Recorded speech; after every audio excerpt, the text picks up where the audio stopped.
And welcome back to the Michael Cohen Show on our continued journey to 500,000 subscribers. So much going on. Be a part of the community. Be a part of the conversation. Hit subscribe, watch, comment, and share because the insanity, the stupidity, boundless. Look, Trump just met with President Zelenskyy. And then afterwards, of course, he had the meeting with the entire European contingency just this afternoon.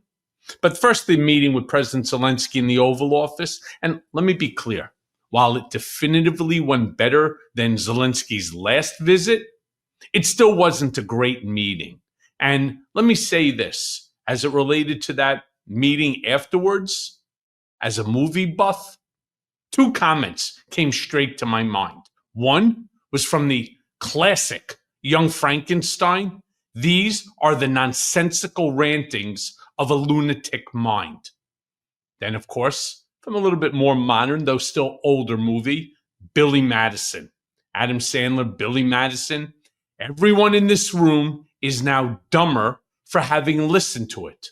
I award you no points, and may God have mercy on your soul. Now, at the Oval Office meeting, Marjorie Taylor Greene's horrific, disgraceful boyfriend, Brian Glenn, disrespected Zelenskyy last time for the military garb that he chose to wear. Zelenskyy had an incredible comeback. Play the clip. Yes, sir. I've got a question for each of you. First of all, Mr. President Zelenskyy, you look fabulous in that suit. I said the same thing. Yeah, you look good. I said the same thing. Yeah, looks good. I said the one that attacked you last time. See, that was it. I remember that. Yeah, I apologize to you. You look wonderful. No, my first question for you, President Zelenskyy. In the same suit. You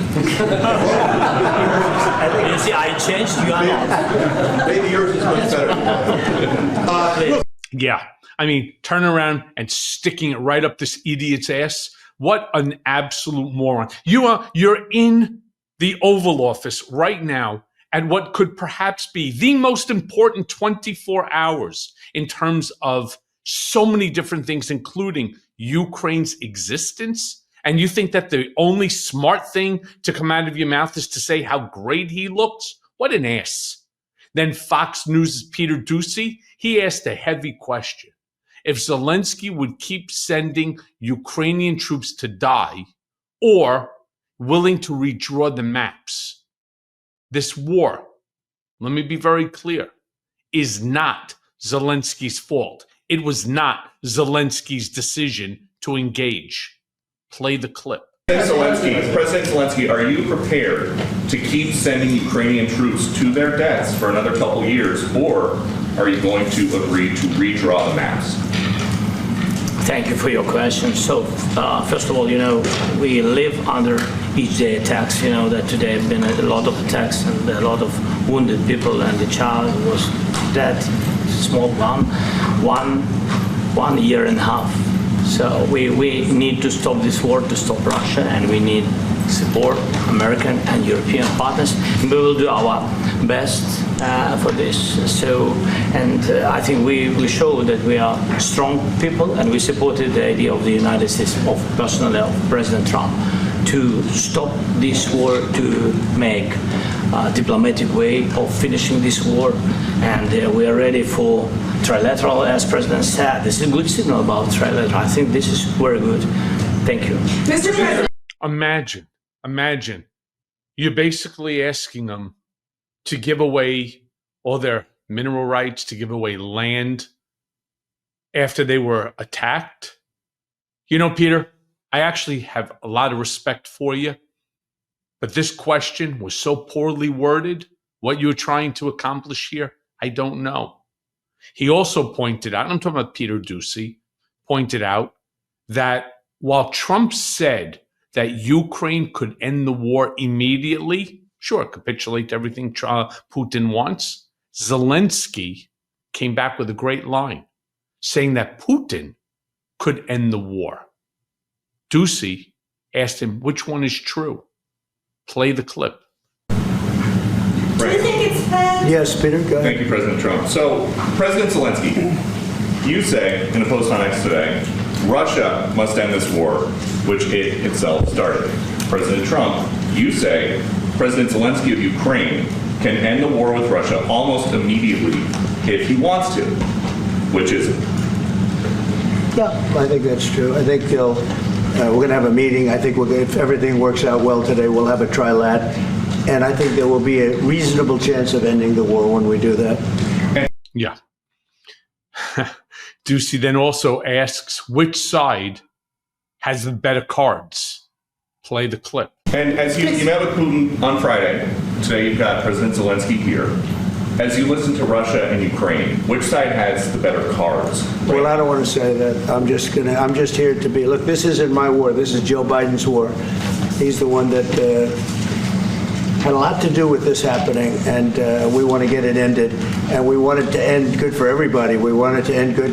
The people of Ukraine have suffered incredibly. Mr. President. By the way, you think that the Russians haven't suffered as well? Just wait. Just wait till 1 million soldiers, 1 million young men don't return to their families in Russia. Imagine what's going to happen. Russian casualties were so significant that what they did is they sent in mobile crematoriums to get rid of the bodies. So when they say that this is devastating to Ukraine, sure it is. Just wait. Just wait till now Europe is going to help Ukraine. I think Russia's fucking toast. That's what I think. Meanwhile, a different reporter then brought up the ceasefire, and Trump once again admitted that he didn't think they needed a ceasefire anymore. Play that clip. Thank you, Mr. President. Last week you warned of what you called severe consequences if a 30-day ceasefire or any type of ceasefire were not agreed to by Russia. Will there be severe consequences? Does that change because of I don't think you need a President ceasefire. You know, if you look at the 6 deals that I settled this year, they were all at war. I didn't do any ceasefires. And I know that it might be good to have, but I can also understand strategically why, well, you know, one country or the other wouldn't want it. You have a ceasefire and they rebuild and rebuild and rebuild, and, you know, maybe they don't want that. But if you look at the 6 deals that we made peace and you know, long-term, long-running wars, I didn't do any ceasefires. Would I like the concept, you know, I like the concept of a ceasefire for one reason, because you'd stop killing people immediately, as opposed to in 2 weeks or 1 week or whatever it takes. But we can work a deal where we're working on a peace deal while they're fighting. They have to fight. I wish they could stop. I'd like them to stop. But strategically, that could be a disadvantage for one side or the other. But all of these deals I made without even the mention of the words ceasefire. I'm not even going to get into those 6 alleged deals that he brokered, especially when, for example, India, Pakistan both turn around and say, we're just not sure what he's talking about. Trump then spoke about how he assumed that this would be an easy war to end. Hence, of course, the 24-hour promise dating back to November. Clearly, he is now recognizing Putin, diplomacy. It's never 24 hours. Play the clip. Mr. President, Vladimir Putin mentioned that the war will not end without addressing the root causes of this war. Have you had an understanding what are the root causes of this war? Well, look, the war is going to end. When it ends, I can't tell you, but the war is going to end, and this gentleman wants it to end, and Vladimir Putin wants it to end. I think the whole world is tired of it, and we're going to get it ended. It was, you know, I've done 6 wars. I've ended 6 wars, and I thought this maybe would be the easiest one, and it's not the easiest one. It's a tough one. Funny thing, not one journalist, not one reporter in that room asked him, just please tell me which war that you ended. Israel-Hamas still rages on. The devastation is just heartbreaking. Russia-Ukraine still going on. What did he end? Now, in a truly concerning moment, Zelenskyy was speaking about how he hasn't been able to, how Ukraine has not been able to hold elections during the war. Gears in Trump's head started to spin, started to turn. as he realized that if he gets the United States into a war, that he actually may be able to stay in power for a third term. Play the clip. Upon peace, God willing we get peace, are you open to holding an election in your country? Yes, of course. We are open for election, yes. We have to do safety circumstances, and a little bit we need to work in the parliament, because during the war you can't have elections, but we can do security. We need, maybe, how to say, we need a truth, yes, everywhere, in the battlefield, in the sky, in the sea, yeah, to make possible for people to do democratic, open, legal elections. So you say we're ready. during the war you can't have elections. So let me just say 3.5 years from now, so you mean if we happen to be in a war with somebody, no more elections? Oh, that's good. I wonder what the fake You like news this is. idea? Yeah. It's not funny. It's really frightening. Meanwhile, a reporter goes on and asks Trump about Melania's letter to Vladimir Putin. Play that clip. Mr. President, a very touching letter from the First Lady, and the letter was hand-delivered to President Putin, and it calls for an end to the war, essentially, because of the children and the children's future. Why did the First Lady feel that letter was necessary? Was it because she believes that Mr. Putin is the aggressor in the war? Is a similar letter being hand-delivered to President Zelenskyy? So the First Lady felt very strongly. She's watched the same thing that you watch and that I watch. I see things that you don't get to see, and it's horrible. But when she's got a great love of children, she has a wonderful son that she loves, probably more than anybody, including me. I hate to say it, but... Yeah, it happens to be your son too. I know. I mean, yes, she loves Barron very much. And you know what? Good for Melania for sending that letter. And finally, Trump was also asked about the mail-in ballot post. I'm talking about at 7 a.m. this morning, what I had done my previous episode here this morning, the one that I discussed all this at length. I want to make it crystal clear to each and every one of you. Dozens of countries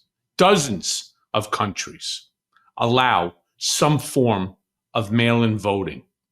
The entire concept is absolutely ridiculous, just the same way his head was spinning when he was thinking about putting the United States of America into war to avoid the election. Play that clip. Real quickly, you pushed out on social media. All right, Brian, go first. You pushed out on social media about doing away with mail-in ballots and potentially electronic voting machines. Can you expand on that and how important Well, that is? that's a very off-topic, just really quickly. Mail-in ballots are corrupt. Mail-in ballots, you can never have a real democracy with mail-in ballots.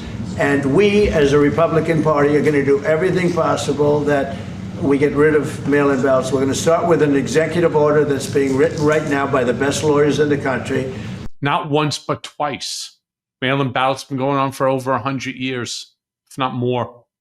It's absolutely, again, that's why I said at the very beginning of this, we are all stupider after listening to some of these comments.